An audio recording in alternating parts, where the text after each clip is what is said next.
Yeah. Oops, hold on.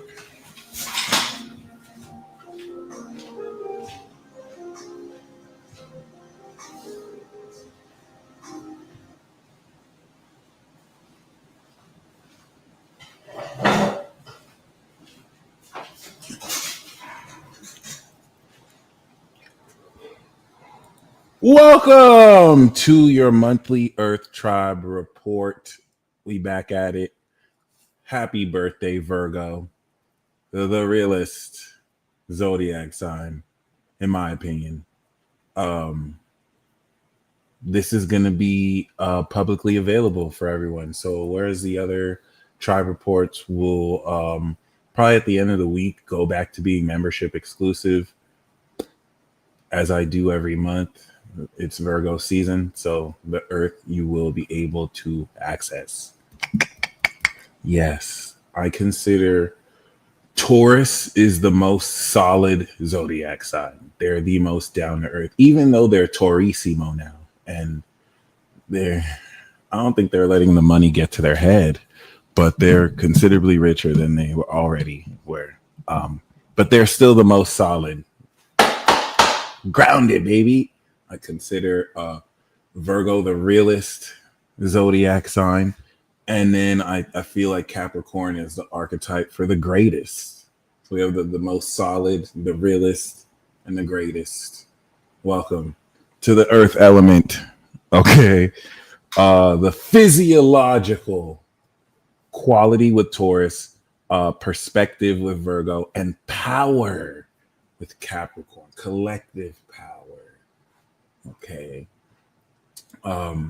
How many else of you are enjoying watching others frustrated that their passive aggressive means of psychologically conditioning your mind are falling flat, not working, and only making them even angrier? I have been enjoying that. And it makes me just appreciate being alive. And I know I'm not the only one. So I wanted to share that with you guys. All right. We are constantly adapting, constantly getting stronger to the extent where these forces and natures can only just hurl insults at you because there's no substance to really their misery that they want to share and project towards you. Okay. I thought I would mention that.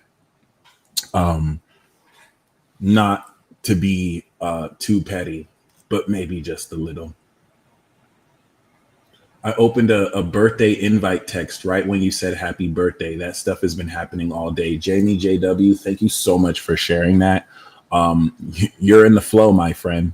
You're in the flow. It's been happening. It's not going to stop. Just as long as you remember this isn't anything happening to you. You're facilitating it. It's happening from you. I love synchronicities like that.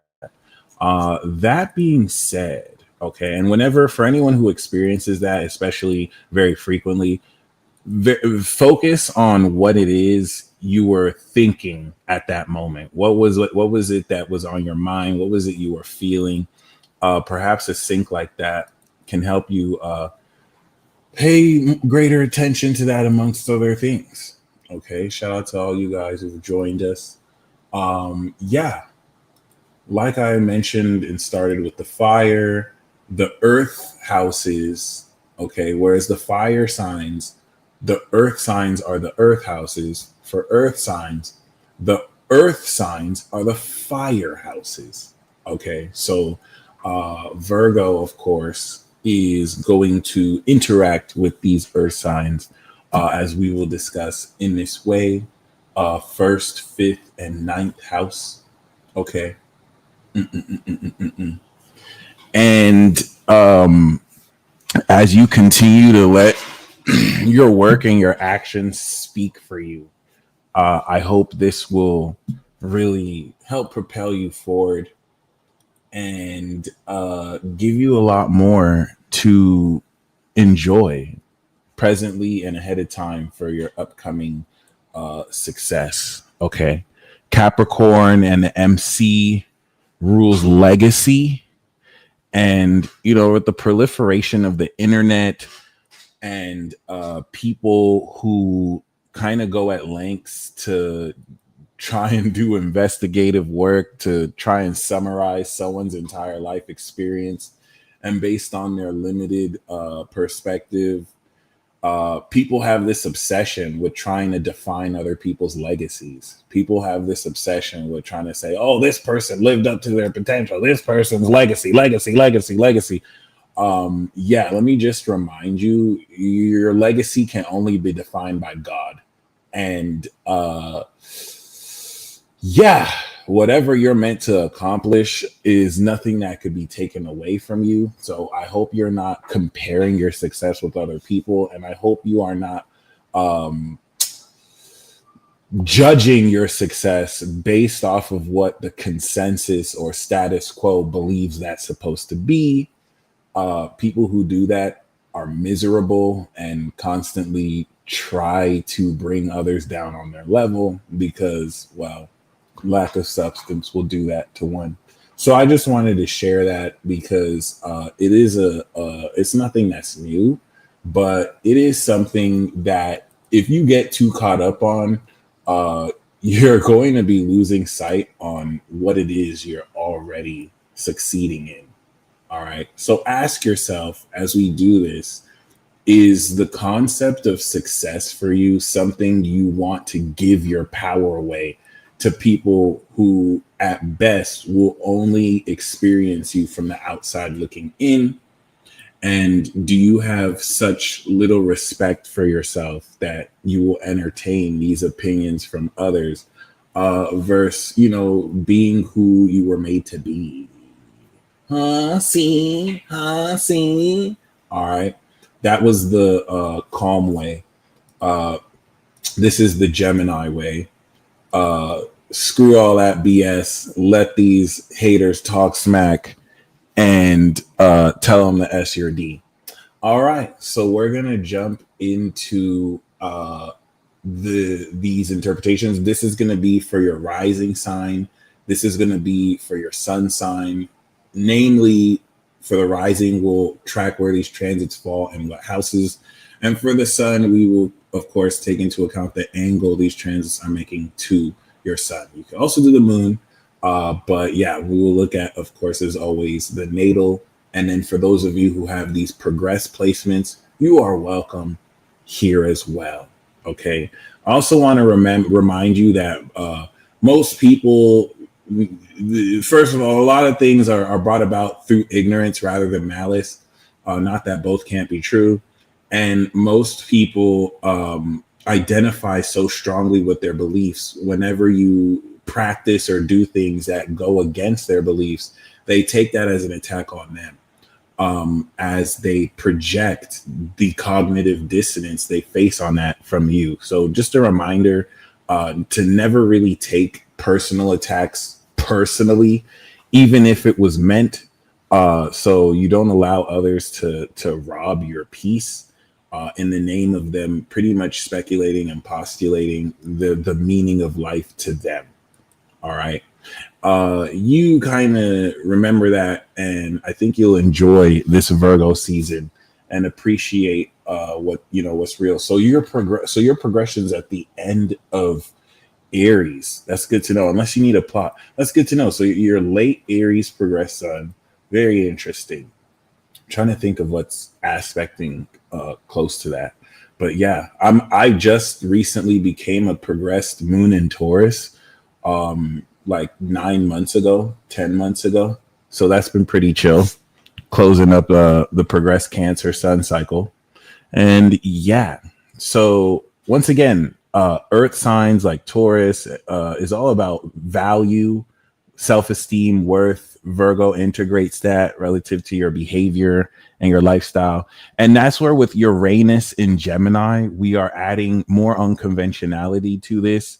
And if you get too caught up on the societal expectations from others relative to what your lifestyle is supposed to look like, what constitutes, a normal life or a regular life, you may not be a normal person. You may meant to be living unconventionally. Don't conflate what is accepted versus what is real for you. I encourage you to stick to that, even if it flies in the face of modern convention, even if it disgusts other people, for them to use as a reason or leverage for them to justify their dislike or whatever. Use that to piss them off more. Like, take your power back is what I'm saying. All right.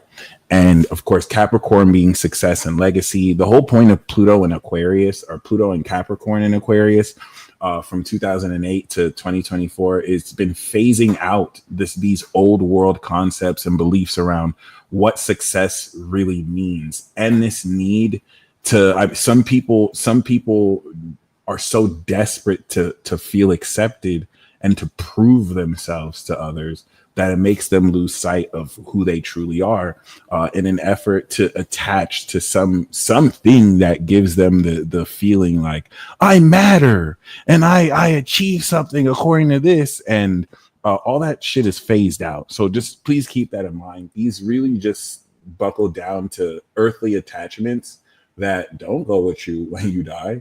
And if you feel you need all that to leave a mark when you die, just remember that as a delusional human concept. Okay. That being said, nothing is random, and you're always at the right place at the right time. It's just up for you to recognize that. Shout out to the Salty Skull. Virgo's in the building. Okay.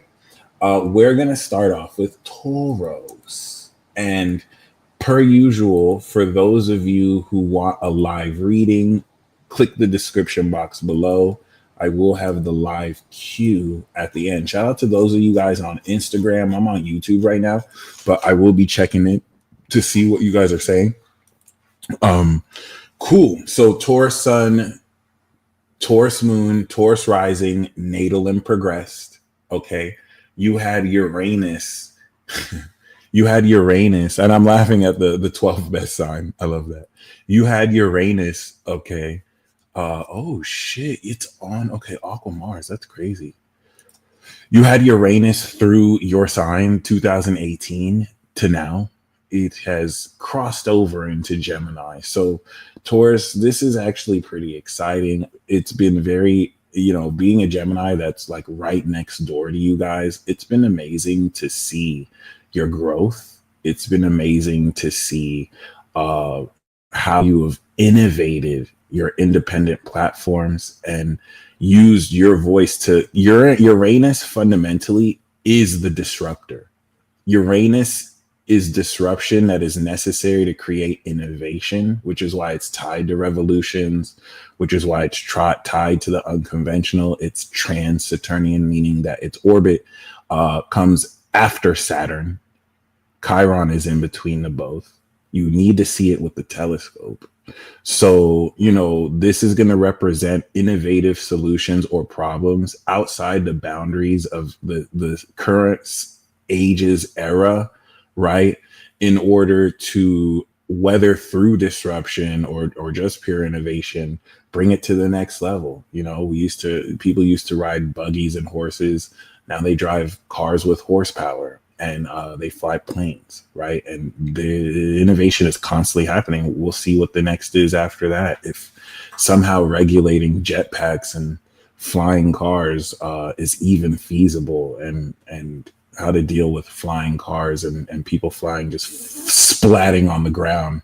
So yeah, who knows if that'll really happen? But we're already seeing evidence of this technology that people are making independently. So we shall see. But of course, Uranus here in Taurus was responsible for following up the 2010 to 2018 Uranus in Aries transit, which reset this cycle to innovate the nature of our identities and consciousnesses. I like to see this as you really creating your alter ego, your super self, your unconventional self, right? And Uranus in Taurus was the period of building merch for that being, grounding this. And of course, it's very interesting. The last time Uranus was in Taurus, America had its Great Depression, which affected the world, which forced economic reforms. I think with the New Deal, I don't know if FDR was president during this period. I forget my American history now. But that being said, now that it's back, we're seeing more economic reform through the integration and now surgence of, if we think Uranus is innovation in Taurus of financial security, nothing really represents this more than cryptocurrency and the pitfalls, but also benefits that come with this too. So now that Uranus is in Gemini, and we've now, through the past few years, kind of created some initial foundation to build on this, Uranus in Gemini is going to really accelerate how much smarter we can get with these contracts, but also how we begin to apply this towards technology and the unconventional ways that we communicate. Okay. But to speak a little bit more on Uranus, which is definitely very important, in the 29-degree Uranian conjunction that happened at the end of this sign, which if you are a Taurus sun, this may have happened anywhere from 0 to 30 degrees away from this sun. So this activated near your sun, this last re-up of innovating how you can, of course, be aware through your five senses. My theory around with Uranus is it's tapping you in through your physical five senses to the extra dimensional. And especially in a sign like Taurus, I don't think this is exceptionally something that can be readily quantified. I don't think it's impossible, but when it may go into future signs and breaks through, this I think is going to be a lot more subtle, like at an auto nervous level. For the risings, this is expressing genius and innovating your personality. For the moon, it's innovating your soul, natal or progressed. Okay.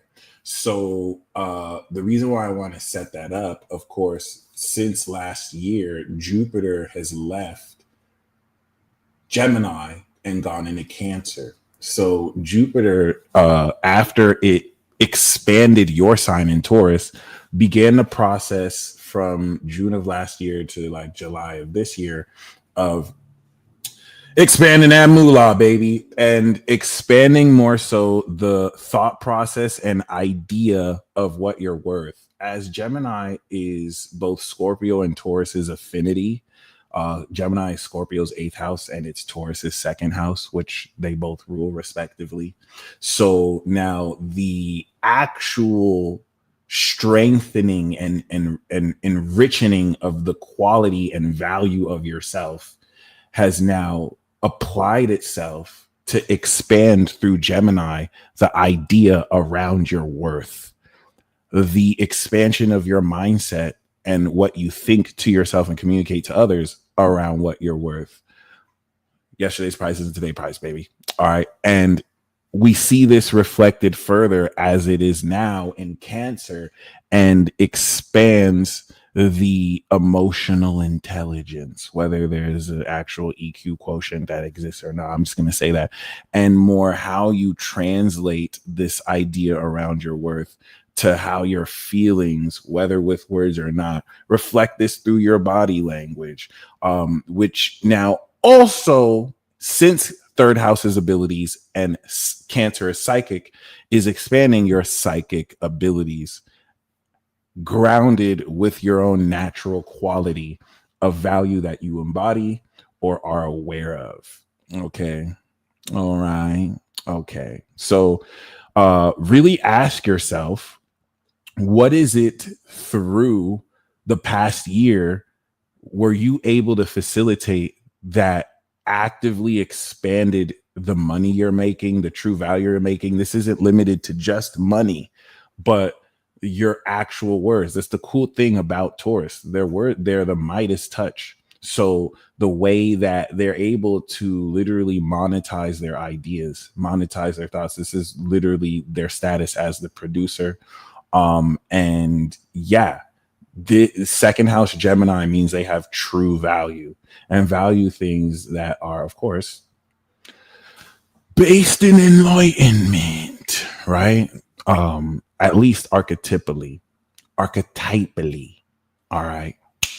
And through this expansion, which squared Saturn in Pisces and really challenged the belief systems around who you believe is meant to share in this success with you and how these influences add or challenge your self-esteem. Now it is in Cancer.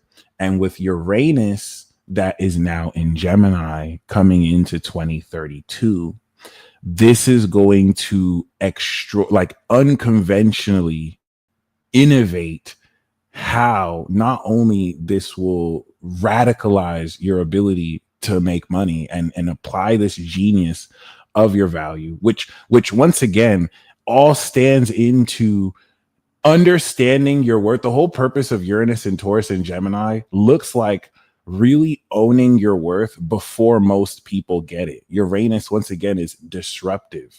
And that's why I like to use examples of actual Taurus sons who went through this process, like Candace Owens, like DJ Academics, like Tucker Carlson, who during these periods were extremely disruptive.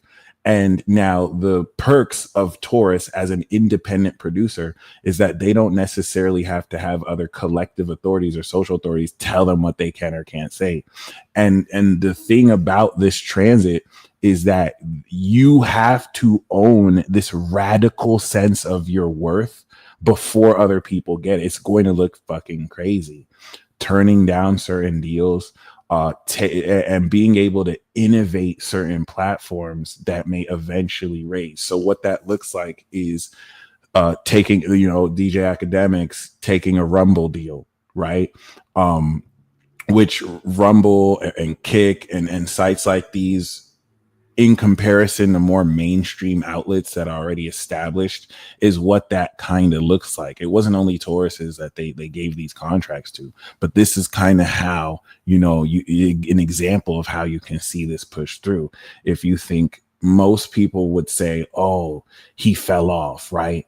And I'm just using him as an example, but it's like, oh, he fell off, right? He's going on Rumble. He's having to use that.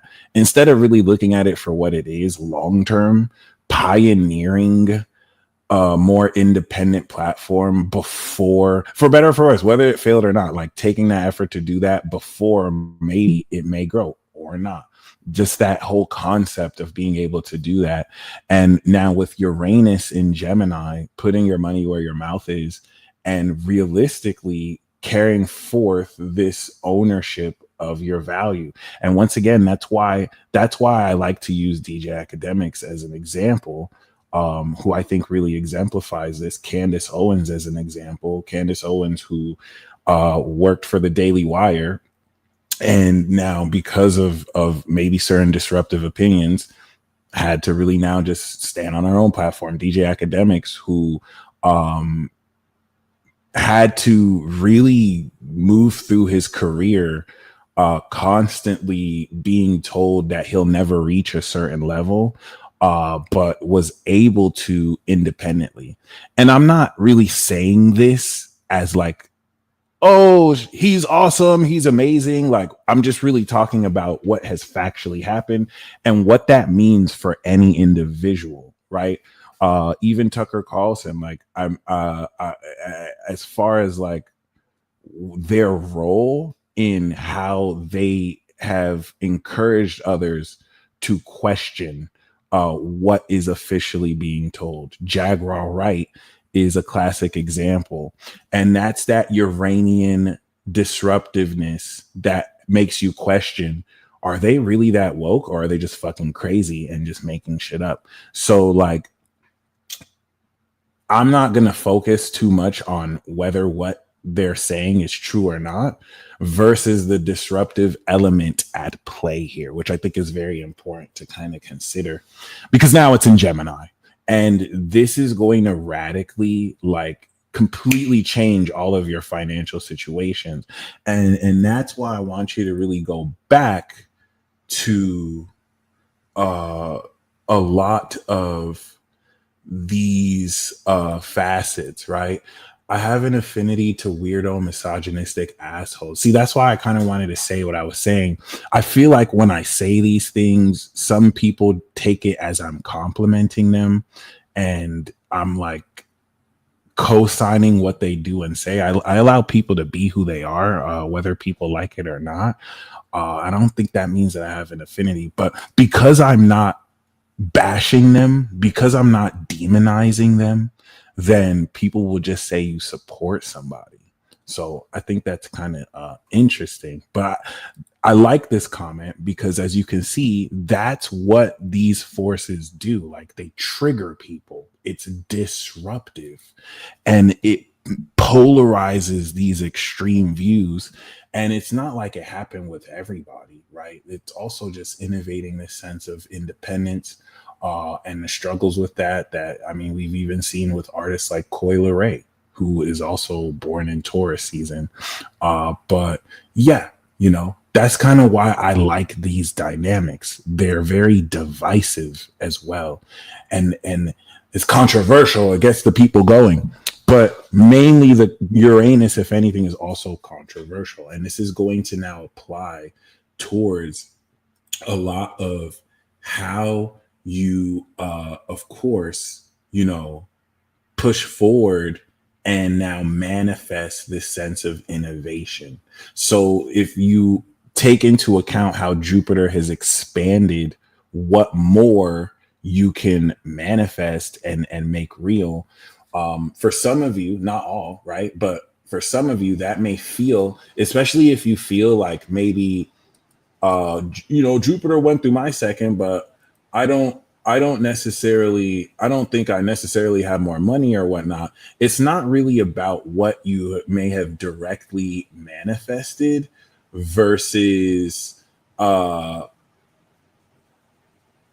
steps you took to actually create the opportunity to step in that position. So, for example, if during that period you actually took the step to build something unique, build something new, create what is necessary in order for you, maybe instantly or down the line, to get that, you won. You already did what was necessary. Now Uranus going through there over the next 7 years is going to greatly innovate that, and is going to put you in a position to realistically, oh, good shit, Colby, to realistically now just automate your income. So that's something to really look forward to. And that's what gets us to Virgo season, because now Virgo is your fifth house. It makes a 150-degree angle to your sun or your moon, the trine. Oh, 120. It makes the 120-degree angle, or it's in your fifth house as a Taurus rising. Okay. And what this is serving to do, because we've already begun to integrate this through Leo. Taurus is the producer, Leo is the stage. So unlike Leo, who is the main character, Taurus is the producer who hired Leo and built the stage, right? Built the studio. It's for you, Taurus. Leo season always represents the comfort zone around which you showcase your value and how courageous you are and can be to integrate that value. Because, of course, if Taurus of self-esteem, the less self-esteem you have in yourself, the less confident and courageous in Leo you'll swing your gonads in order to stand on what you're worth. But the more you are, the more you can actually express. And that's necessary so that once we get into Virgo, you're fully now expressing the quality of your value through the real experience in Virgo that actually creates real change. So as such, this is your chance to have real fun. And the process of this, given that Taurus is money and value and Virgo is the market, I always love to use this analogy. You're bringing your value to the market. Virgo is mutable, right? Gemini and Pisces are dual, but Virgo is also mutable, buying and selling and haggling. That's what you do in the market, right? And this is where you're getting ready to bring that to the value. And this is why it's important, because now Uranus in your second house of money is now in squaring Virgo with the sun in the north, the south node in your fifth house of creativity. How you're taking the true perspective of what you're worth. And now, of course, coming into real agreements around how you will fully express this, how the values you embody, of course, express creatively through this perspective of your habits that you will then integrate into Libra season to now balance and polish your behavioral patterns. Okay. Something that Mars going through Libra at current is having you take active action towards, as the sun in your fifth house is making you more aware of what Mars in Virgo had you, of course, analyze relative to this action orientation. So by the time we step into Libra season, you're going to be aware of what actions you've already taken to already secure how you will balance these routines and lifestyles. But as you take this value to the market, what this is going to do, because of the square to Uranus, is it's now going to start to give you integrate the real experience of how you are innovating this wealth. It's going to begin to add consistency to actions you have taken to increase your wealth and worth, and have you start seeing initial results before, coming into the end of the year, where you've further begun to break through this past Scorpio season and now bring this to a completion once we step into Aquarius season. So I think, Taurus, that's something you can really look forward to, regardless of your financial situation. A lot of what you activated with the prior 29-degree conjunction, which I might as well show you, because, it is that significant. You are now finally integrating this for the first time. Okay. And as you can see, Jupiter was still in Gemini. Okay. But I do want to show you this conjunction. It was actually at 27 degrees. So it wasn't necessarily at the end, but it was basically there. So that was where we activated this, and you are carrying forth this innovation to now begin to integrate. Since that conjunction, this is now the next phase from, of course, this square to the opposition at the end of Scorpio when this retrogrades back into Taurus. Okay. And by that point, we will begin breaking through and harvesting this final level of innovation. So I want to say this again. This square right here is very significant, because this is the real experience of you starting for the first time ever to come into a true understanding of how this is going to really begin to be real, so that you can begin to tie what new projects you're doing together. Okay. And how creatively can you really express this? Now, we do also know Saturn and Neptune will be retrograding back into your 11th house.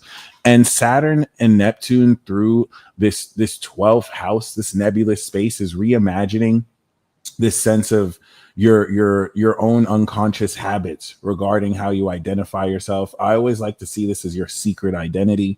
But the 12th house is somewhat, it's isolation. You know what I mean? It could be prisons, getting arrested. Doesn't mean you'll get arrested, but the 12th house is one of release, one of loss, in a sense like that. And this could serve to be a difficult transit. You definitely want to talk to Aries or progress Aries who had Saturn going through Pisces in their 12th house. But this is really going to add structure towards how you need, the unconscious competence that's going to come from fully surrendering to this sense of authenticity. Of course, 12th house Aries could be hidden anger issues. So these things will be brought up as well. But that influence it's having to your fifth will serve to integrate and make you more aware of how these factors influence how creatively you can begin to form routines around this value you are still currently innovating. All right. And Pluto is in your 10th house, making you infamous. I mean, really awakening this extraordinary quality of global domination. Okay. But yeah, it's very diabolical. I'm not even gonna lie. I like to see this as breaking through glass ceilings, regardless of sex or gender, and the limits with which your individuality can complete its breakthrough out into the world. So these are factors that we will see here, Mercury and Venus in the fourth. And as we move forward and fully once again express this, this will really help build your stride and prepare to change your behavior around what talents you will fully express, albeit your earth sign. So it's going to be money. How much richer you can really come into wealth and begin to before we fully harvest this in Scorpio season. Okay. Okay. So the moon in Sagittarius that's going to square this is going to challenge what visually and who visually you can trust with this innovative quality of your value, and who not to tell that you're becoming rich as fuck overnight. And then the moon in Pisces during the full moon is going to revisit with Saturn retrograding back into your 11th house, relative to seeing who you can trust, who you bring into the fold, right? Saturn going through your 11th since 2023 was meant to test the integrity of your friendships and your acquaintances, weeding away people who are bad for your image or really just you, right? Who really don't have integrity. And now the beliefs, and this is cool because Saturn and Neptune going through your 11th was actually now through this construction where you weed away friends who just don't make the cut or people who just don't carry their weight. This is bringing in the total rewards, the dreams that through the Aquarius chapter transit, you were tested on maintaining that integrity for success, where you failed if you let it get to your head or you didn't really show up, but you passed if you maintain this integrity. You actually set yourself up for the next 30 years. So as we get into this full moon, this is going to help you change your behavior, break through, harvest, and feel who you believe belongs around you that facilitates this creative expression of how you're forming your lifestyle and what realistically you can contribute, and how this impacts the society around you with said contributions. Then the moon will come back into Gemini when we end this transit to complete it, squaring Virgo again.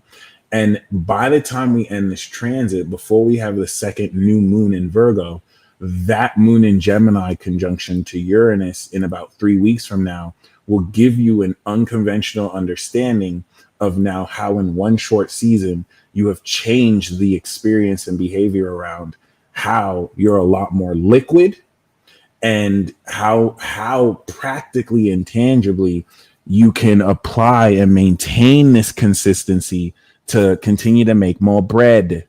So look forward to that. This is going to really help you carry forth and understand more radical ways to look at what you're worth. And here's the best way. I'm going to use what is seemingly extreme. Operate under the assumption that you are worth infinity, that you are an infinity year, that, oh, you have limitless bands. Anybody reasonable or conventional look at you like you're fucking crazy and insane. And that's how you know you're doing the right thing. So once we have the last new moon at 29 degrees in your fifth, this is going to establish a new, real, grounded sense of creativity, new projects, new talents that we will now bring into Libra season so that we can properly integrate and now really gain a social understanding and awareness of how we are cardinally applying this to now fully integrate your value, with which we do every year. All right. But with Mars, of course, in Libra, understand that you are taking this balanced action now ahead of time. Because once we end, Mars will go into Scorpio. You will apply that psychoanalytically through others as you are integrating this very powerfully and very socially. Okay. Next, we have Virgo. Happy birthday, Virgo. I still do maintain that Saturn through Pisces was your turn. It's Libra's turn now, right? So I do maintain that the whole world tried to gang up on you and kill you This is thoroughly evidenced by what some of kind of how they try to recancel Sneeko, Diddy, who has a Virgo moon, who, and like, this shit works like clockwork, guys. Do you think it's a coincidence? Saturn entered Pisces, and that's when all of a sudden now Diddy is all in the news everywhere, and everyone's trying to cancel him. Everyone's trying to say whatever. And as soon as Saturn has finally left Pisces, boom, he's getting ready for saying the case is over. We're done with that. This is why it's really important to track these, and you gain a good sense of the timeline here. It's not like it's just going to end here, but that's pretty interesting, right? For the Virgo suns, for the Virgo risings, I want you to confirm 2023 up until 2025. Did it really mark this sense where you noticed the collective beliefs and delusions of others being projected towards you at mass? The purpose of this was for you to, of course, not fold. It's supposed to be difficult. It's you versus the world during this. And what this serves to do is to locate those who actually have integrity in their beliefs and to form more serious partnerships with them. As such, when Saturn transits your seventh house, it prepares you for marriage, right? It puts you into, it raises the standards of your partnerships. And yes, it was even deeper for you guys, though. You guys are one of the signs who had this Saturn opposition much more harshly because, of course, Neptune was involved. And now Neptune just fogs up the intentions of others, allows people to play victim. Neptune is actually the best part of this. It adds a divine element to these relationships and adds a fantasy element. But at the dark side of this, it just opens up people lying on you and just creating all sorts of illusions, which now strengthen you and relative to how you deal with this conflict. That's the best part about the Saturn opposition. It's how you deal with conflict. Like the last time Saturn was in Sagittarius, and now the Geminis were going through that. Throughout me doing YouTube, the only people who have ever tried to call me out and make videos trying to expose me or whatever was during that Saturn opposition, where I had to respond with integrity or be broken out if I didn't have integrity. And the way I handled that actually raised respect for me because I was able to provide receipts and whatnot. Everyone has to go through this. And Virgo, congratulations. I told you they're going to have the kunai knife, like just going at everybody. And now that it's going through Aries, this is going to apply this raising of your standards with others, with now who you're sharing your bank account with, who you're trusting. And like I said, the whole Chiron or Aries 8th house, with Chiron and the North Node that was there, was really about you having to slap the crap out of people who are taking your kindness for weakness, because you have class with Libra, but sometimes you just have to really kick people in the nuts or just slap them in the face, even if just with your energy, right? That sense of vulgarity and maybe lack of class. I'm not going to say Aries lacks class, but it can. That's what you had to do. And now Saturn is coming through there to lay the cement through, and really focusing on Chiron here in Aries. It's really exaggerated the vulnerabilities that come through with trusting inauthentic people and individuals. And the whole purpose of Chiron here is to really heal these trust issues, because you are highly analytical, and it's easy for you to know in people's behaviors how full of shit they are, how delusional they are, what their true intentions are. Scorpio does this at a more intense level. And as Neptune over 13 years and Saturn over the next 2 years will do this, this is going to secure a new era of wealth for you. All right. So Mars in Libra is having you already ahead of time take action to update this social value that you have, which is really cool. Virgo primarily makes money through relationships, second house Libra, and the partnerships they're able to forge, like Joe Budden partnering with Spotify to get the bag.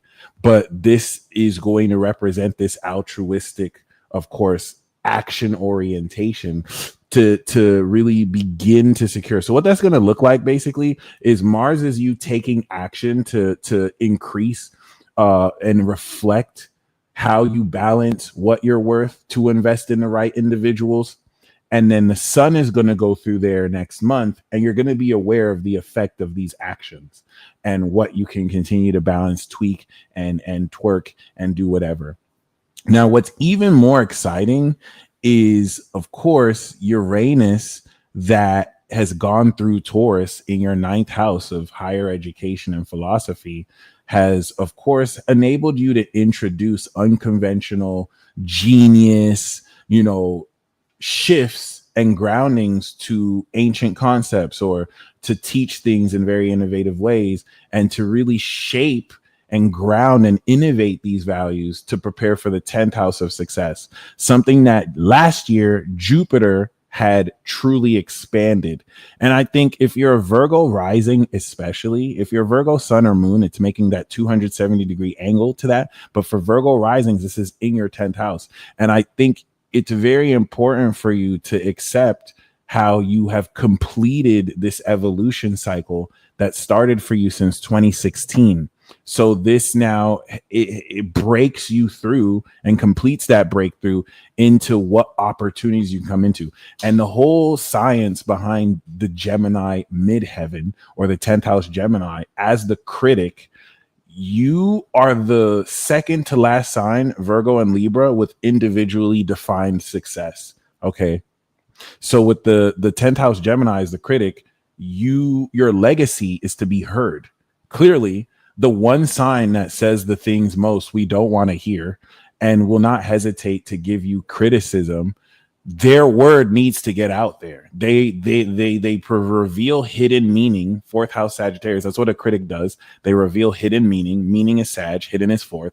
And we get that word out there to individually change minds and ideas.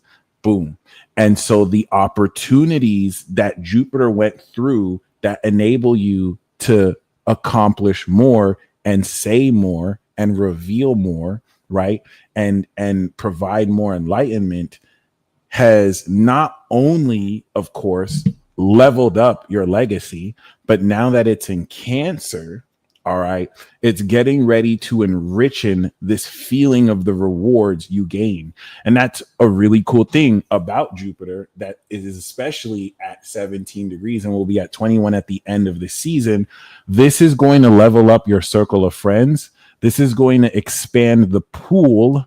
Like for you, and it's interesting. I kind of like this dynamic. Virgo is the critic and their best friend is Cancer. Cancer dishes the tea. So it's like they have these special psychic ass friends who could really give people the rundown. This is like Joe Budden and Charlemagne the God, right? Which, yeah, there could be friction, but like you could tell there's still a pretty awesome connection there. But regardless, this puts you in a position to this is why I want you to see it like this. You're coming in to gain an ocean tidal wave of success. And with Chiron in your eighth, with Saturn coming into your eighth, as this expands, who might be celebrating with you? Which of these people are can you really trust? Right? That's really gonna represent that square from Jupiter to Chiron and Saturn and Neptune. Who's really just in your circle for the optics to enjoy in the success maybe they didn't really work hard to get through, and especially over the past 2 years, you know what I mean? Like who when people were getting at you personally or collectively or socially, who was supporting you, who wasn't supporting you? Because as you expand this and this feeling of these rewards, this is going to put you in a position to share in that with the right people. Then it's going to go through Leo, you're going to release all this, boom, and it's going to go through Virgo, and then you're going to start a brand new cycle. Okay. So with the South Node in your sign that Scorpio had and that Libra had, you're now an event space. This puts you in Pisces as an event space. In fact, that is also one of the most important parts about this. I actually practice this for real in a world where people have the stupidest opinions about whether this is real or not, but they cannot hustle you receipts. They can just parrot research from other people who also are not authority. Their appeals to false authority. I, through, the past few years, have given a good amount of synastry readings with people who wanted me to look into their chart about a prospective romantic partner. And what I would start to see consistently is that they would meet people aligned to where the nodes were transiting their sun or transiting their rising. And that's happening to you right now. The reason why I'm saying that is I can say with more confidence that the North Node being in your 7th house of relationships or opposite your sun and moon is aligning destiny for you to be with who you believe you're meant to be. And that's cool, especially when you know there's this nodal influence of the shadow of the moon. The North Node in South is not a physical, it's not an actual planet. It's not an asteroid. It's not anything visible. It's calculated relative to the sun and moon's distance, I believe. But this is going to align you with the collective you're meant to partner with. Don't call yourself a femcel, and do not call yourself cursed holistic integration. That is a lie from the pits of hell, and you know it. Okay, you don't have to have a circle, right? But that's beautiful though, because for those of you who are in that position, that's going to change after this year. Like, don't be surprised, especially after the new moon in Cancer, if you make new friends. You're expanding the pool of this influence, and that's why it's very important to illustrate you have quite literally leveled up your legacy. You've expanded the room and the true nature of the success you can gain. So it's like, if you can only gain this much success, now you can gain this much success, and Uranus is coming through to innovate it. So the reason why you actually want to be very excited is from now until 2032, the most unexpected experiences that add unexpected windfalls of income, random virality, just getting your word out there. Don't be surprised if ideas you put out years ago now suddenly blow up, gain more prominence, and come through, right? And it's cool because people can project, oh, you're delusional, oh, you don't know what you're saying, but you got the receipts. They're not going to demonstrate that.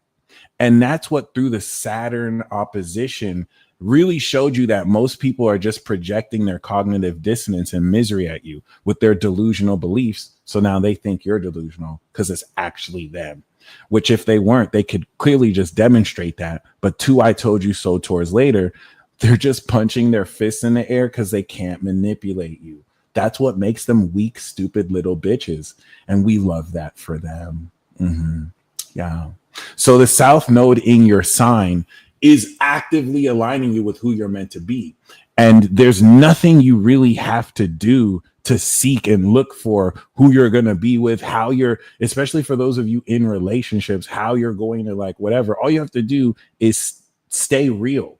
How is it that you are maintaining the integrity of this perspective you are, and how it is, you don't fake the funk. All right. So I think for Pisces and for Virgo, that's a really important dynamic, because now that we're going to have this eclipse in your sign, okay, denial is more comfortable than the truth for some. When people cannot convince or persuade you with their bullshit rhetoric, they devolve into just calling you names because they never had substance to begin with. And then you just kill them with more facts. That's what I like about you, Virgo. You'll point at the inconsistencies of how it is people even form their arguments, and you even pettier than us. We take notes from you, Gemini. We take notes from you because you know how to say things that will really trigger people, and then you can literally just use that to wash them. It's sinister, but we like that over here. And what's very significant about this, once again, is that from March coming into Virgo, the eclipse you had 6 months ago was very crucial, because this actually began the process of unlocking everything you are meant to believe about how you raise the standards of your partnerships, who you are meant to be with, and now the divine nature of these counterpartships. Neptune, which is going to be associated in Pisces with delusion, with the stretching of your imagination of why what is possible is a possible. Okay, when Pisces actually has receipts, it's diabolical, absolutely. And you see other facets of this too.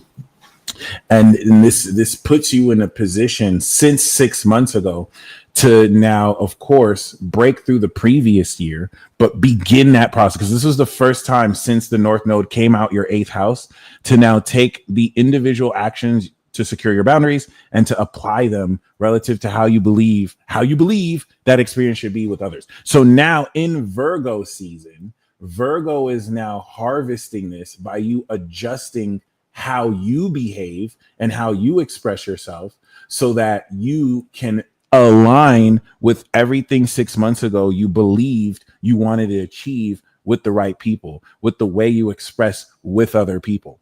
Okay. And that's what is going to have you over the next 28 days really update this alignment. And you can really just take this as far as the events of the past 6 months. How has that made you who you are? That's crucial, because from this period, we're going to wrap back around 6 months later, and we're going to finalize this eclipse before it goes into Aquarius. So you are on the clock, Virgo.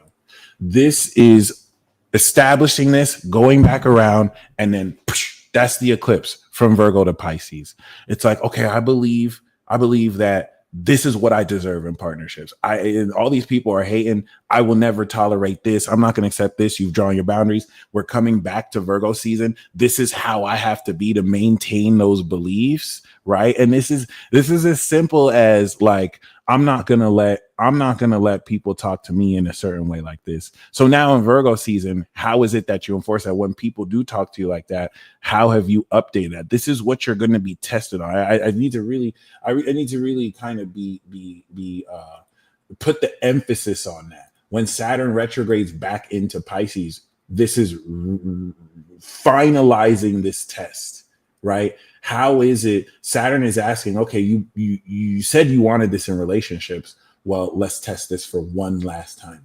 Okay. Especially once we have that final new moon in Virgo, which is going to realistically put you in a position to now break through considerably how you're going to activate this new cycle of really expressing yourself, but now taking into account everything you were promised 6 months ago and how you're seeing this be real through you.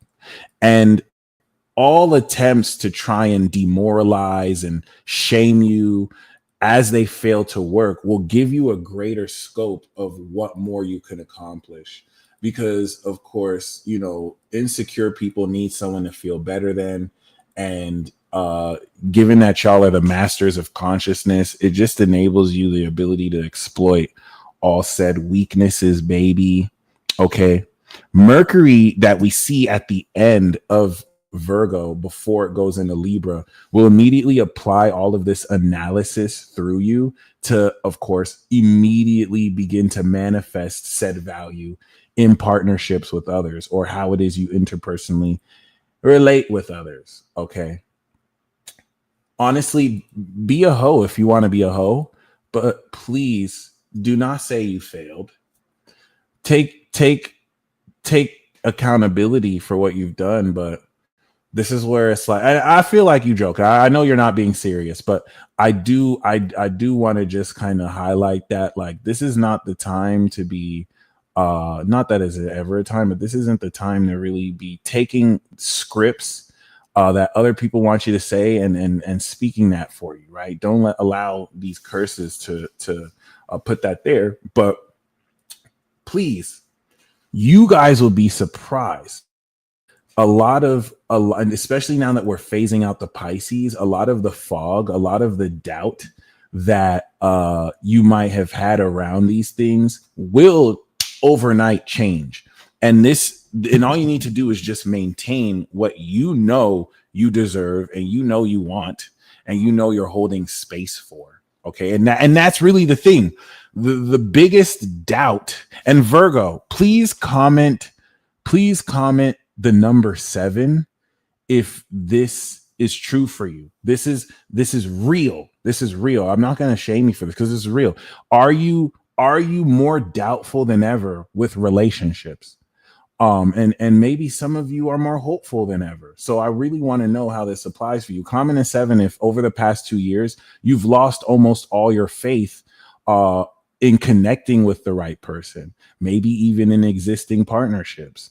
I don't think that this will apply to everybody, but the reason why I want to say that is it's not, it's actually not uncommon. Like, it's actually normal that you don't feel optimistic, because Saturn weeded out all of this rose tinted glasses that Neptune might have put out to let you know how real it is, to let you know how real you should approach this, to let you know perhaps where you may have lowered your standards around, right, how you connect with people.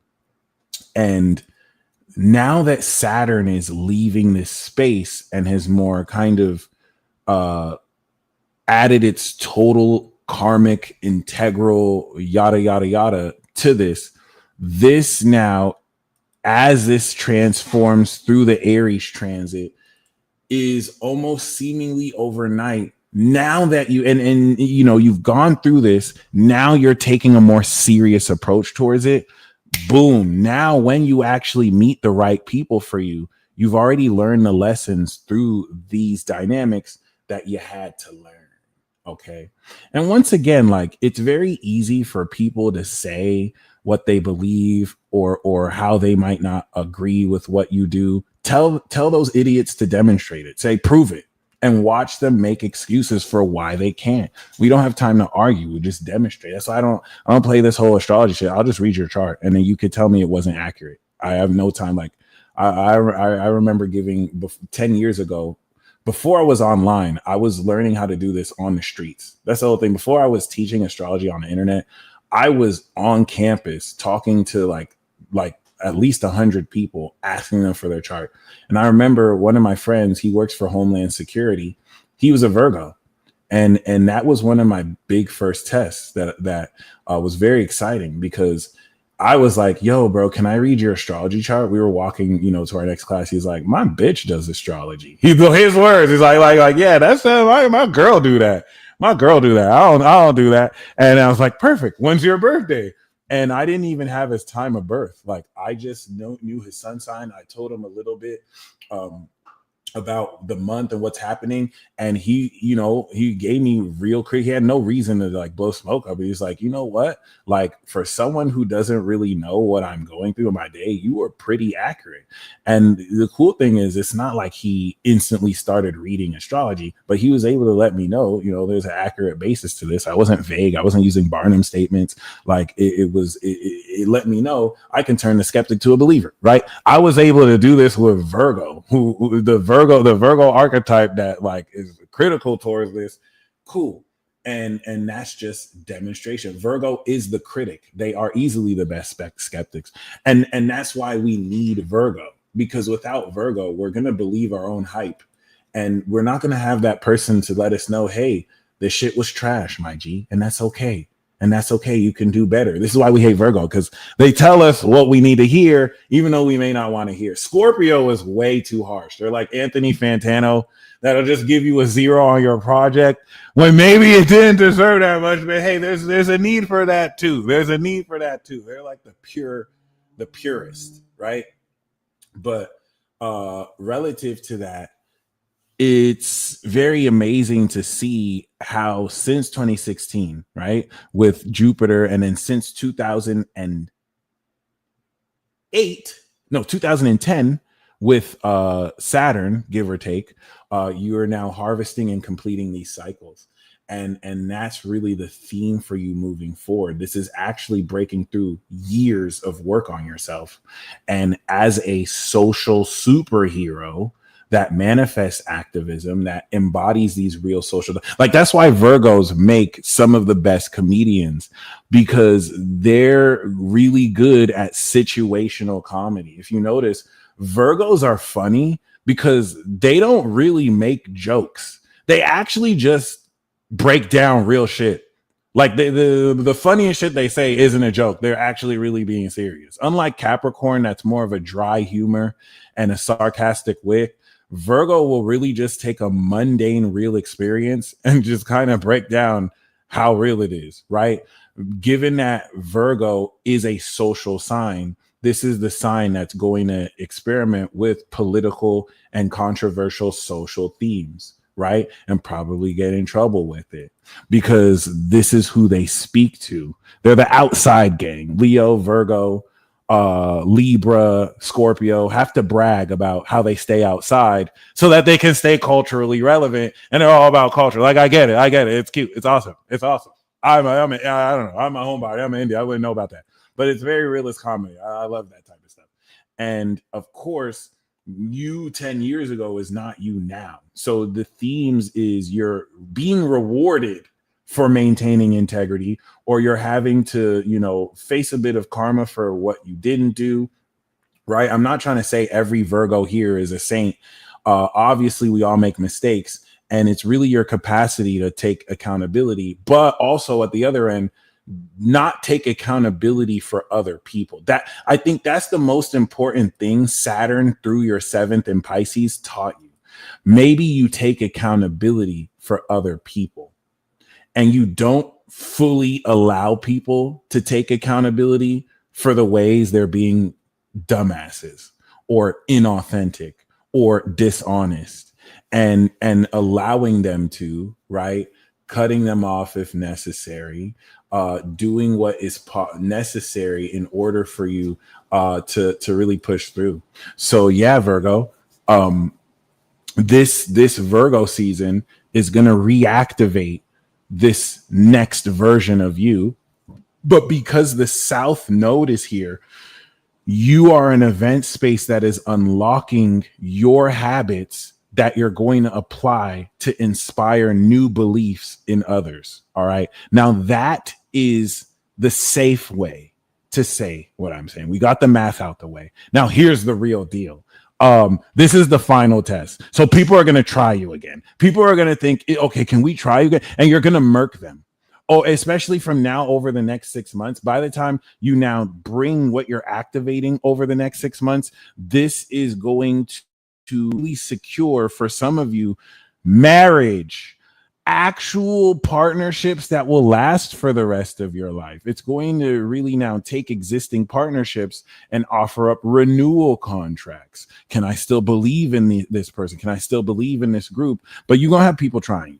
And not only are you going to have people trying you, you're going to have people testing your gangster and testing your patience. And people are going to have to find out the hard way that your kindness doesn't mean weakness. Virgo is the number one sign who people try your kindness because they don't know you're a shinobi and you could have slit their throat, but you had mercy on them. And this is why I'm saying maybe you might just need to slap the shit out of them. And that's it. You can get away with that. And they can be like, you know what? I needed that. I was tripping, right? Maybe with facts, maybe with your aura. But as this kind of comes back into Pisces, right?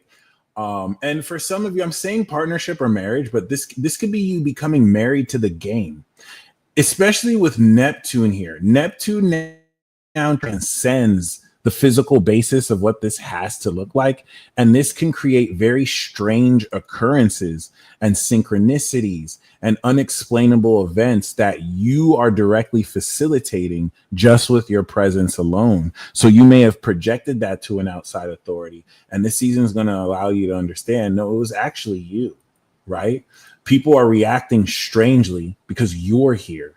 And the extra clarity just by your presence is making clear just by your behavior how other people's weird behavior exposes them. And people are going to feel a certain way for you about that. People might envy you about that. And this is where if they have integrity, people will appreciate you for that. Okay. What was this joke I saw? Do some of you guys notice how some Virgos, it's very hard for them to admit they're wrong? Like I'm newly experiencing this. Like if a Virgo kind of made a mistake or they're wrong, instead of just like admitting it, they'll flip it back on you. And I was not used to this at first. I was like, are you? Yes. It's like, well, you should have done this or maybe you done this. And it's like, bruh, hold on. What is this? And like, you'll just be thinking, damn, what did I do? And the whole time it's just like, nah, they're really not nice at that. They're really nice at that. They'll flip that shit back on you so fast, you start feeling dumb as fuck. Whole time they low-key gaslighting the shit out of you. I was just like, it takes skill to do this though. Like they're very smooth. They'll especially if there's certain factuals here. I didn't know, David. I had to learn this the hard way. You can't even ask a question a certain way because they'll know if you're just trying to use them for the answer or whatnot. But like, yeah, it's not all bad. It's really cool. But like, yeah. And of course, you know, the Virgo will definitely admit they're wrong if they can't really, you know, with the facts. But with that being said, very, very interesting. But yeah, happy birthday, Virgo. I think this year and next year is definitely going to be very revealing relative to what exactly are you fully completing, how you are relishing in these rewards, and they come in all signs. Amen. And who more you're getting ready to experience this is. But let me promise you something. Jupiter in your 11th house of friends, Saturn in your 7th house of partnerships is going to facilitate new friends, new lovers, new people to connect with, reviving existing friendships. Like this is getting ready to enrichen those who've been in your corner and opening space for those who you can actually develop deeper things with. And this is why, in a sick, twisted way, some of you had to become jaded. Some of you had to really see how lame people can be and how people can let you down so that you can now experience what it's supposed to look like when people actually have your back and when people actually don't fuck up and actually do, you know what I'm saying? It doesn't have to really be like that. And thank you, Oaklands. For those of you who want a live reading, once again, I will at the end of this do any chart readings for those of you who want to. Just send me your chart. Okay. So yeah, that's what we got for you guys so far. Taurus and Virgo, was this accurate? Am I really just blowing smoke? Am I speaking jargon or am I speaking to you? Are you guys hearing me? Does this play out for you? Last but not least, we have we have Capricorn. The goats. Okay. The powerful, the collective power, the God power of the zodiac. Capricorn's power is made through decisions. Capricorn is the power of decision making. So we talked about Taurus being the money, the fixed value, because Taurus is a fixed sign. Virgo is the market where it all goes down. This is where people lose and make thousands. Which is why, if you notice, Virgo stay rich. That's what I really like about Virgo. Like, you could put them anywhere, and within 6 months, they have a hustle. They have some kind of consistency, whether it's through jobs or whatnot, right? And then now Capricorn is the economic system that the market functions in. Capricorn is going to really introduce the rules and the nature of what kind of success and accomplishments you can gain, how you define your legacy. It's longevity, right? LeBron James, Jeff Bezos, Denzel Washington, right? The significance of this, I like to say, it has changed, I think, how much deeper Capricorn understands their role in archetype. I think the most symbolic nature of this, after Pluto left Capricorn and the latest Tyrese interview was him just crying. I'm not going to say he was broken, but you know, he was definitely sharing more. Not like it's the first time he cried, but I thought that was very beautiful because it's very poetic, right? Capricorn is not really always that type of sign that's going to really share, you know, what's depressing them or what they're going through. I think Capricorn is one of those archetypes that can go through hell and they won't even let you know, right? Which is what Cancer teaches them. Cancer teaches them as their opposite sign that it's okay to cry. It's okay to be vulnerable. You can't convince my Capricorn moon to cry. Like I'm still not going to do that. But like, shoot. Yeah. I wonder how Cosmic Drugs is doing. Shout out to her. But like, you know, the whole purpose of Pluto going through your sign since 2008 was to break you down completely, because of course you've leveled up this sense of power, but now in awakening a more supernatural quality of this power, right? It has broken you down so you can build back up the pieces with a much more powerful unit. And I say break down, but that doesn't have to mean like you suffered through it, right? Albeit one weird thing I noticed while Pluto was in Capricorn, and maybe this could be a little bit of confirmation bias because it's not like it doesn't happen to everyone else, but Pluto, as it would transit people's suns and moons, they had near-death car accidents consistently. Like Pluto, like the Capricorns who I've met who while Pluto was in their sign, they almost died, you know what I'm saying? Or died, is actually, it really made me change the way I look at these transits. Even me, it wasn't until Pluto was near my moon, I almost got into a near fatal car accident. But I must have an angel because look how death missed his eye. But like, yeah, that being said, you feel me? This has now awakened a new sense of unfuckwitableness within you. And as it goes through Aquarius to awaken over the next 20 years, how extraordinarily supernatural your value and your money is, okay? The trine it's making to Uranus beginning in your 6th house is getting ready to automate your lifestyle like it has automated Sagittarius's lifestyle. So my theory around 6th house Gemini, right? And thank you for letting me know that.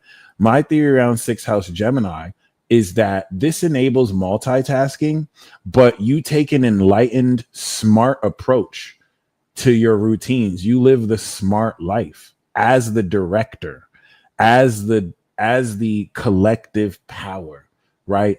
This favors more of an individual approach, right? But it's, of course, now applying smarter techniques to simplify how it is you live your life.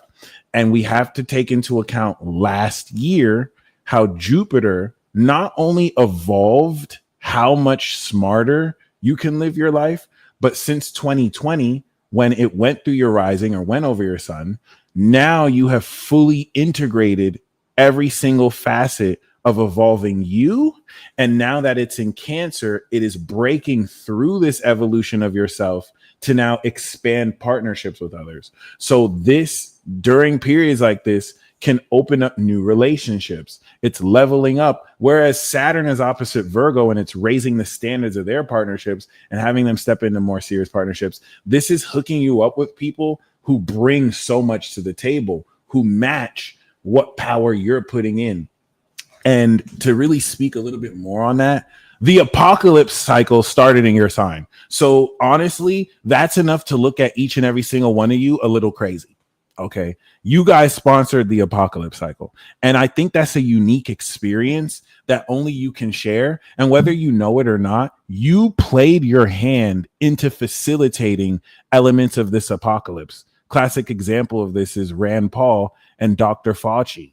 You know what I'm saying? Like it plays out through the actors and the proponents through here. And I like using that example because in this case, you saw them clashing against each other, right? Despite the backlash and negativity towards Dr. Fauci, he played his role. He literally played the role he was supposed to play. And I can appreciate now after that, all that those years are over, how everything played out the way it was supposed to be. And or at least through what happened, regardless of what the truth is, or how much things were exaggerated, everyone kind of had their hand to play, and you activated all of these elements: Jupiter, Saturn, Mars, Pluto, all in at the end of Capricorn, right? Jupiter here evolved how much more you step into this integrity. It then went into Aquarius 2021. And it began to expand the knowledge with which you manifest, because the best network marketers I usually see are Capricorns. As they manifest their net worth, their network is their net worth. And it also represents the higher sophisticated knowledge with which they monetize. So Taurus monetize their valuable thoughts. Virgo manifests their relationships and monetize their partnerships. And then Capricorn monetizes their knowledge and network. These people have high knowledge. They're deceptively smart. Like, they actually know a lot more than they'll ever like kind of let on. And it opens up how much more through 2021 they can make, since the last time it was there in 1997. 1997, 2000 plus 12, 2000 plus 12, 2008. I think the last time it was there was actually 2008. And then before that, 1997. Yeah. You guys are deceptively smart. You guys are see, the thing about Capricorn is very much so like Virgo. Let me go a little bit into earth sign psychology. Capricorn is the sea goat. There's the goat, there's the sea goat, and the unicorn. Those are like the three decans, right? So the sea goat has their tail in the water. And the thing about Capricorn is they're very practical. They're going to be the one that's very skeptical, right? But they have an entire part of them that's submerged, hidden underwater. This is a sign that has access to mysteries. They're like architects of cosmic order. So they're going to experience certain mysteries. They're way more psychic than they'll ever let on. Like, Capricorn is the type of person to call you delusional for believing in telepathy, and then read your mind. Like, this is what I'm talking about. Like, a Capricorn may know witchcraft, but do it in a practical way that doesn't look like lighting sage or candles, right? These are people with third house Pisces. Like, they have divine supernatural abilities. So a Capricorn could literally read your mind and control your mind, but then make you feel like that's not realistic, right? That's a bit of the or just know a lot more than they'll let on, right? Almost playing a little bit dumb, okay? Just to get you to give up a lot more information. They're not going to play too much of their hand. Just like the seagull that keeps a part of their tail in the water, representing the more intuitive mysteries that they can bridge with their grounded practicality and integrity.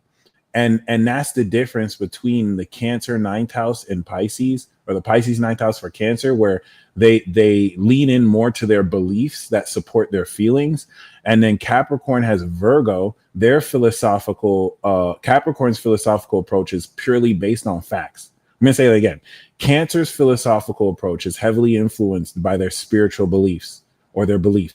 Even they're an atheist, like the beliefs that kind of form this. And of course, they have a very critical and analytical mindset. Capricorn forms their philosophy strictly based on facts, right? So Cancer is going to be the psychic that is going to see through their imagination and third eye, and then very critically bridge that. It's like, was your grandma named Gertrude? How did you know my grandma's name was Gertrude? Yeah. She's saying that you need to do the laundry. You never do the laundry. Oh my God, that's exactly how she said. So I'm using my imagination to peer into a realm outside the physical, but I'm translating that for real. I'm giving you real facts. That is the archetypal psychic. Capricorn is the CEO. So they're not basing it off of beliefs. We have investors, we have shareholders, run the numbers. Like, they're all numbers. They're going to use facts and what's really proved factual in order to shape the perception of how they take action, right? Before I want to roll out a new project, I want to see the numbers. I want to run the projections. I want to see what's the perspective of, but they're very imaginative. Their attitude is relative to their beliefs. So they can take a much more abstract approach to now their mindset because they have a more factually based philosophical approach. Okay. And so with the South Node that is in their ninth house, what this is actually doing, if you remember, right, Saturn in the third house was really creating the hardware for new supernatural abilities, which in this case is practical reality warping, imagining things and watching it change real time. Misty Wilson, let me know if you're experiencing that as some of your secrets. Like, you can literally imagine salami, and then a truck with salami comes in front of your face. That's an extreme example, but I really do believe it's like that for y'all. And I don't know if I'm snitching at this point, but yes, Jupiter went through your second, expanded this pool of knowledge. Saturn went through to put the cement around how much more you make. Then it went through Pisces and it expanded your divine attitude and your supernatural abilities. Then it went through Aries and it expanded now the authenticity that supports the integrity of your character. Then it went through Taurus, right? And then you fully expressed your natural value and how creatively you, as the economic system or spending power, actually, spend your money, how you spend it, but really how you produce more value through your own creativity and talent. And now that it's in Gemini, you are evolving how much smarter you can live your lifestyle and what more you can accomplish through your routine. So now that rather that it's in Cancer, this is going to put yourself in a position to break through the previous 6 years of evolving your identity in Capricorn, your values in Aquarius, your attitude in Pisces, your comfort zone in Cancer, your talents in Taurus, and your behavior in Gemini. That's all you. Now we're breaking through to apply all of that towards others, because you're not the same person you were 6 years ago. Obviously, no one is. And this is where now you are going to feel what more you can do with others. You are going to level up how you engage with others in your partnerships. And then it's going to go into Leo, and then you're going to expand your boundaries, who you trust with your money you're going to be investing in, be making more of. And yeah, this is where the North Node that was in Aries unlocked this balanced, altruistic, classic sense of success in your career so that it could reshape how much more authentic you are with those in your private life and how much more you're comfortable being raw, savage, and unfiltered. I love making this joke for Capricorn every time. Y'all don't know that Capricorn is literally Aries when they're at home. All right. Capricorn, I'm not going to say it's a front, but this is responsibility. This is integrity.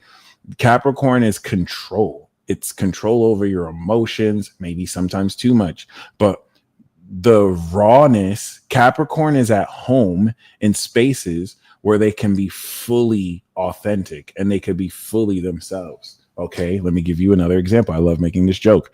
Hi, Bob. Yes. Oh my gosh. And it's not only Capricorn that does this, but I like to think they embody this archetype. What's up, Bob? I would really like to thank you for your exemplary performance. Yeah. No, it was amazing. It was amazing. I think you did great. Okay. All right. I'll see you tomorrow. All right. Get me the fucking remote, you stupid bitch. Hurry up. What are you doing? Like there's, I don't want to say a mask or whatnot, but like, there's a way earth signs present themselves, and then there's who they are in the shower. This is the fourth house in a fire sign. They're a lot wilder. This is why they're more likely to be maybe a wallflower. Now, earth signs be dancing too. I'm not trying to say that earth signs are shy or whatever, but unlike fire that will embody this flair, Leo and Aries are going to be passionate. Earth inerts their passion, right? Taurus is going to sing in the shower crazy. I mean, everyone will sing in the shower, but that's just the principle and archetype. And this is where the space that you allow a Capricorn to be unfiltered, especially because in representing collective authorities, it's not about them, right? They can't always just share how they feel. And that's the distinction. Aries will share how they feel at their job and they'll get fired for it. Like Aries will call their boss a bitch and then get written up, right? Capricorn is going to take the higher road, right? And then maybe privately deal with it a certain way. And this is making sure as you expanded how much more authentic you can be, it supports the integrity you express through your character. So now that the North Node is in your third house, since 2023, right, you have installed a reality warping hardware that aids the software you updated relative to your mindset and the belief systems you have activated, which now enable you to control more how you think. And what I am presuming this looks like is because you are maintaining this integrity of beliefs, what it is you're experiencing in your immediate environment and what it is and how it is you approach situations relative to what you believe are real time happening. So it takes these principles, but because Capricorn, Aquarius, Pisces, Sagittarius, because you operate at the God level, you notice these changes near immediately. Okay. So back 6 months ago was where you activated new mindsets. But with Saturn and the North Node and Neptune, it is transcending the potency and the integrity around, of course, initially, not only what you believe, but when we went into Gemini, June was where for the first time you started to now activate a mindset that supports the beliefs that rule, of course, your attitude, right? So you integrated true enlightened behaviors that started to have you think in the right direction, with which you applied Cancer season towards others to fully express your mindset and test out these abilities, right? Gemini season started to show you this dynamic of these supernatural abilities and how you integrate them into your lifestyle. And let me kind of say this again. The eclipse that happened 6 months ago was quite literally the unlocking and activation of this protocol with your mindset, okay? The reality warping initiative, right? Which it's reality warping for everyone, but for you, it's literally direct. It's literally direct. I mean, literally direct. I really get the sense that now you're architecting the universe more so. And it's like you're imagining things and they're happening. This is why Saturn wants you to have integrity in what you believe. It doesn't want you to waver because you're imagining it and it's happening real time. This now requires great responsibility because of the universal implications that this holds. Gemini, you began to integrate this supernatural dynamic into your routine. And that's where Virgo season comes in, because what was an attitude through a behavior is now your philosophical approach. And what the South Node in Virgo is doing is it's unlocking the causality and the analysis of how your attitude is real-time shaping reality. Okay. So it's Virgo. See, after 6 months of course, aligning and integrating these new mindsets and habits, right? What Virgo season is showing you in the 9th house is, and a great way to test this is to just get out a notebook and for the next 28 days, literally just practice it. Because what you're going to see, and I was saying this while Saturn was through Pisces setting this through. So every Virgo season showed this. Now the nodes are unlocking this. What you're going to experience, of course, is, you know what? I imagined that I would get a sandwich and 2 minutes later I got a sandwich. I approached this situation like, you know what?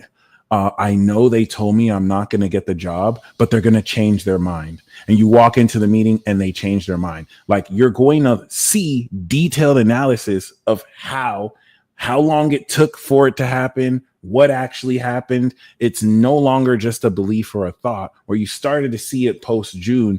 Now for the next 28 days, you're going to begin to break through the consequences of you maintaining integrity of your attitude or not. Because if you didn't, and you really now began to dive into darker thoughts or self-depreciating thoughts, you're going to see that break through as well, relative to how you are, interfacing in society, relative to Virgo being a social sign. But Virgo gives you the details. Virgo gives you the analysis. It may be, okay, you know what? I got the job. I got the sandwich. I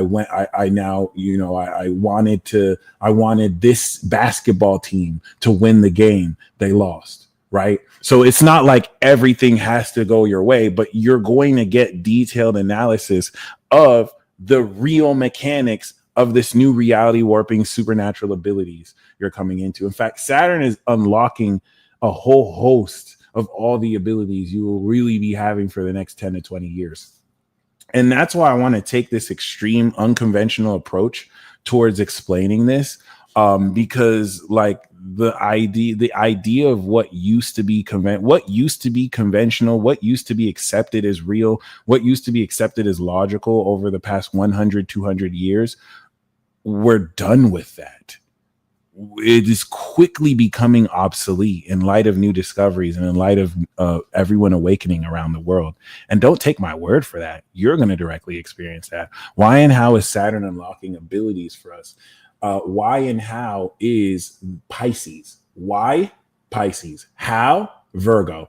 Through the nodes. Okay. You've been preparing for this since 2023. Okay. So ever since Saturn actually entered the third house was where you started this process of now applying this integrity of character and your worth towards what you believe your mindset should be. And that is where, of course, now that it is retrograding back into Pisces, right? You activated in March. Now the true unlocking of this. And this is where Virgo season is going to begin to break this through, so that once we get to Sagittarius season, you're releasing old habits. And why would you release old habits? I'll tell you why. Because now so much of the process of you stepping into what you want is automated. It's effortless. It's like, if I knew now that I could literally just warp reality with my fucking imagination, then what I used to believe I had to do, I no longer have to do. I literally have to phase out how I used to do things. And you're going to see now the final meaning of what has occurred, and it's going to prepare you to come back to March 2026 with the last eclipse in Pisces. And it's like, well, now I know.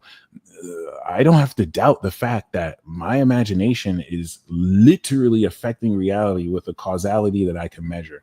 This one thing that I said alone will get you laughed out of like serious scientific halls. Like this is the fantasy sci-fi-esque hogwash that will be hard for people to accept. And yet you're going to be actively continuing to experience this with everybody else. You're just approaching this from the God level, the elite level. All right. And once again, allow weak little bitches to just fling names at you. Allow people to be frustrated with their cognitive dissonance because they cannot persuade you to adopt their belief systems. People can be very vindictive because they're insecure. And if they don't feel like they have control when their belief systems are, of course, challenged, only a weak person feels like their beliefs can't be challenged or that they have to prove to everyone what they believe, versus letting things just be what they are and using whatever rhetoric and reasoning to justify what they do. But, when you recognize that that has little to nothing to do with you, and now these people cannot manipulate you, it allows their true character to come out so you can slay that dragon. Okay. And don't necessarily fall for bullshit about taking accountability the way people want you to take accountability when they don't even know who and what you are. And they want to define that for you. If you let them do that, that's on you. But other than that, Virgo season is going to show you in detailed analytical fashion how it is you've turned your dreams into reality, how it is you've taken new mindsets at a divine supernatural level. Like one of these abilities, one of these various abilities you are unlocking is extrasensory perception through a physiological mechanic, your senses, but also being able to gain more powerful intuitive understanding And that doesn't have to be like time stops and you see a vision. It could just be through thoughts that align you to see beyond what's occurring. But Virgo season is going to flesh out how real this ability that was an aspect of your mindset is now something you can really show. Like, that's the cool thing about Virgo season. You're going to be able to apply a consistency to this, to where it's like, yo, watch this, watch this, watch this, watch this, watch this. Chicken burger. What are you talking about? And then a truck goes past that says chicken burger. How did you do that? I know. I started working on, like, you're going to be able to do that. I'm giving you extreme examples, but yeah. And, you know, challenge me on that. Try this over the next 20 days. See if by the end of the transit, you're not activating, you're not doing this. You're going to apply this change of behavior around how you're approaching things to now step into success and create new goals through Libra season, which Mars in Libra in your 10th house is already having you take action to now update this sense of your goals. So you could be aware of what you've done once we step into October. Okay. So that's what we got for the Earth Tribe. Heather, thank you. I got your Cash App. Much appreciated. And we're going to do this live transit reading for you. Of course, as always, I do have my 50% half off sale for those of you who want consultations, for those of you who want reports. And of course, ooh, yeah, today's Wednesday. And of course, oh, no worries. Make sure you join my app. Make sure you join the app. All right. Given these harsh changes, a lot of people are becoming disillusioned. A lot of people are becoming a lot more jaded. A lot of people are just weak. Like, I'm not going to speak for everybody, right? There's a lot of people in the world, but you'll know who's weak because they keep projecting their insecurities on you. And they're very triggered by their inability to shape your worldview and to condition your mind, because that's really the power they have always had, is false power, one built on illusions. And the truth that you may express greatly affects them. So please do not take personal these psychic attacks that are going to intensify and increase. You are becoming so much stronger. So allow people to play themselves and reveal their hand, knowing you are well protected. And should it come to it, you will do what you have to do. Pop, pop. All right.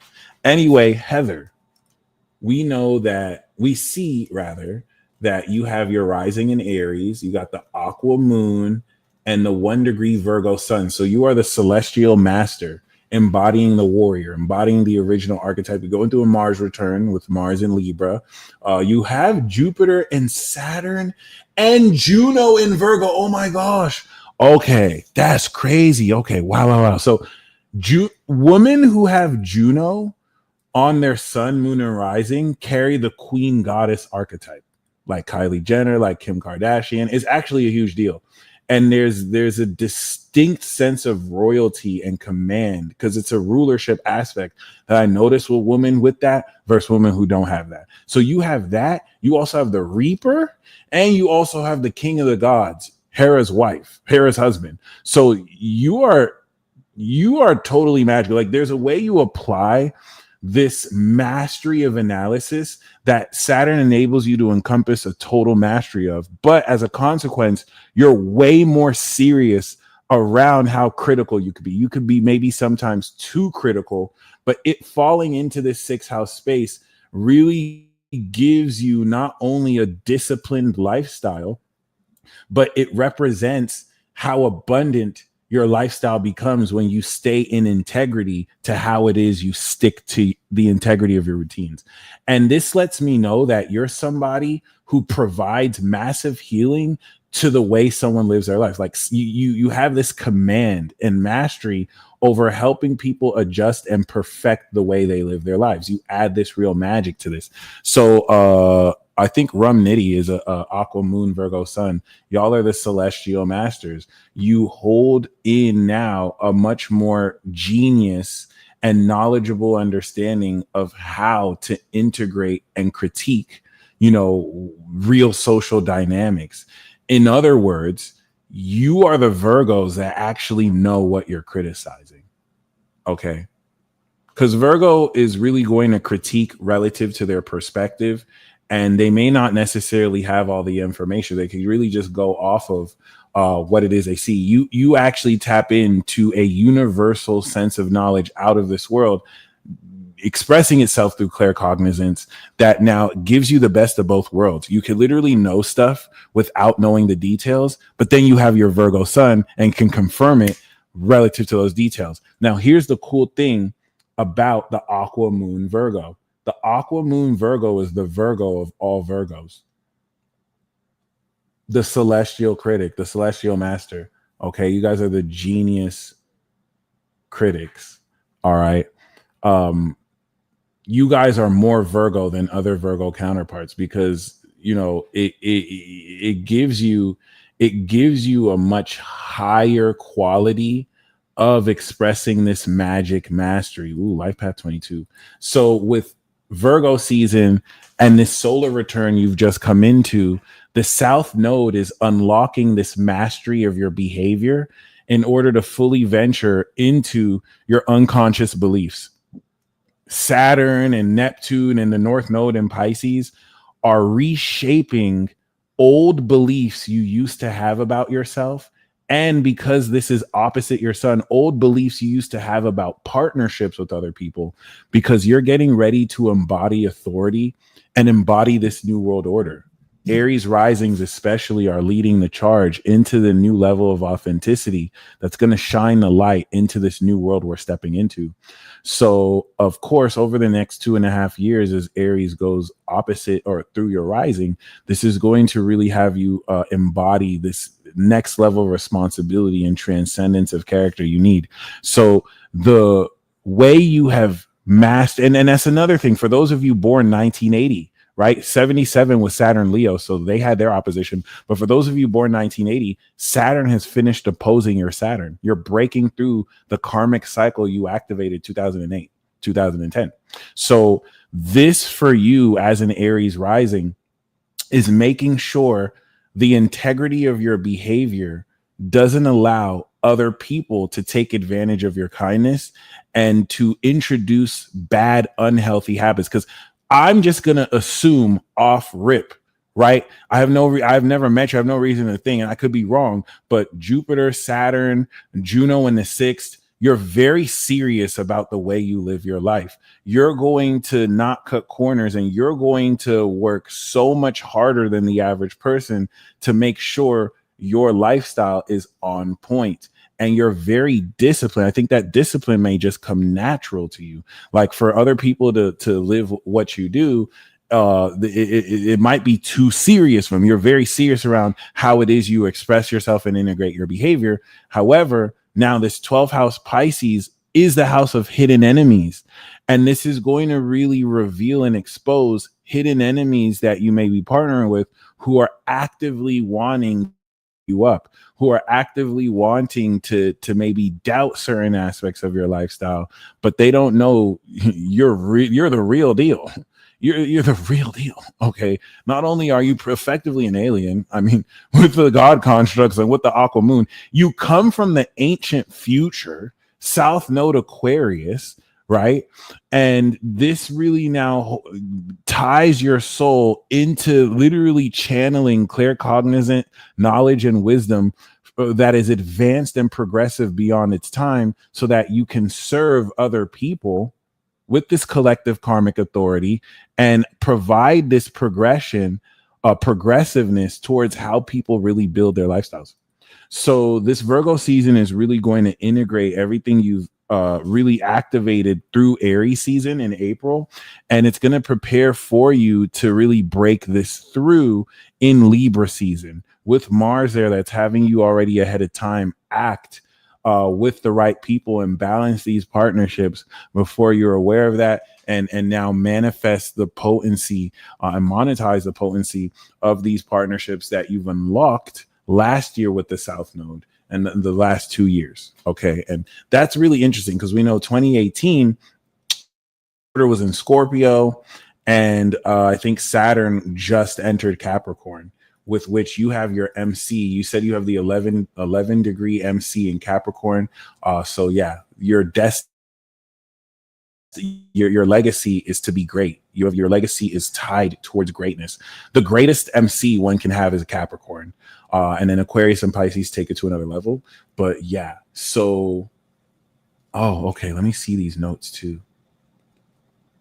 Yes, the 14-year relationship ending via ghosting is also very and this is very important. May 2025 during tour season. So it's good to know that this 14-year relationship ended, especially and you said calling him out due to addictions.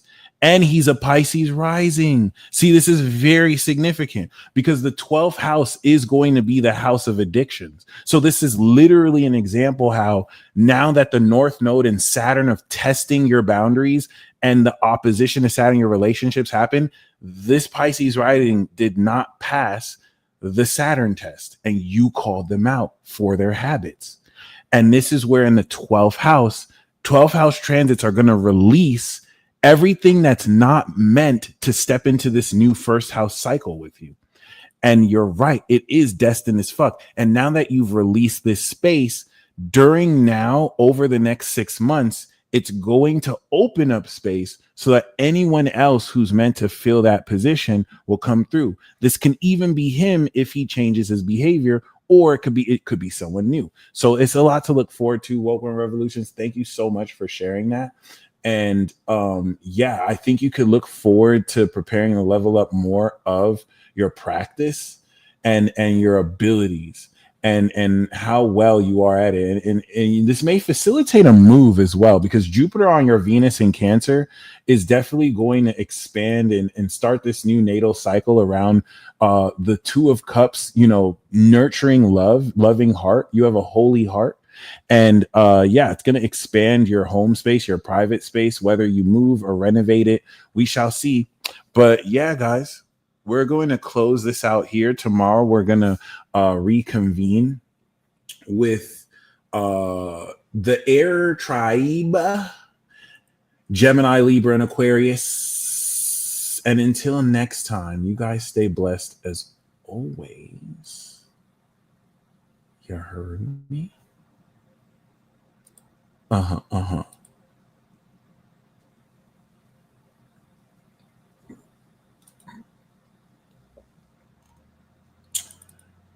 And peace out.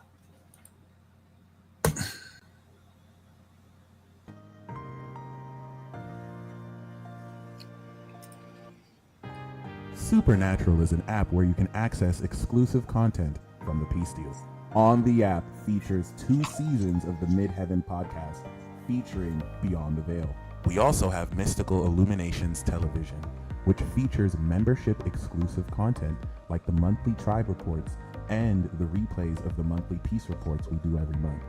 We also have exclusive series like World War Zero and Astrological Profiles. These series are examples of content that you can access on the app before they are eventually scheduled to YouTube and other social media platforms.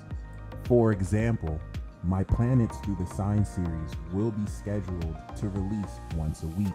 However, as they are uploaded on the app, you will have full access to the entire series weeks before any of them appear on any other platform. We also offer easily accessible and interactive courses like my Astro 101 to Astro 105 series that give you a thorough introduction to astrology. We will also be periodically adding courses, and as those courses are available, members will be able to access them. We also have an amazing community that you are most welcome to join and chat with other like minds.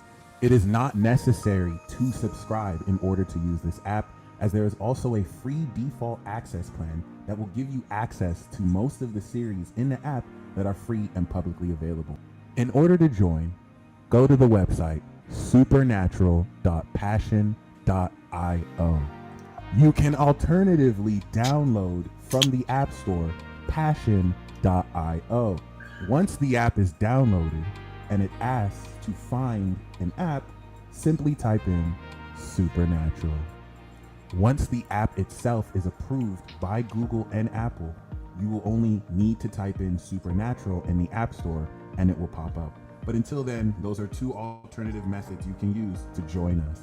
So with all that being said, I look forward to you joining us on the other side as you become supernatural.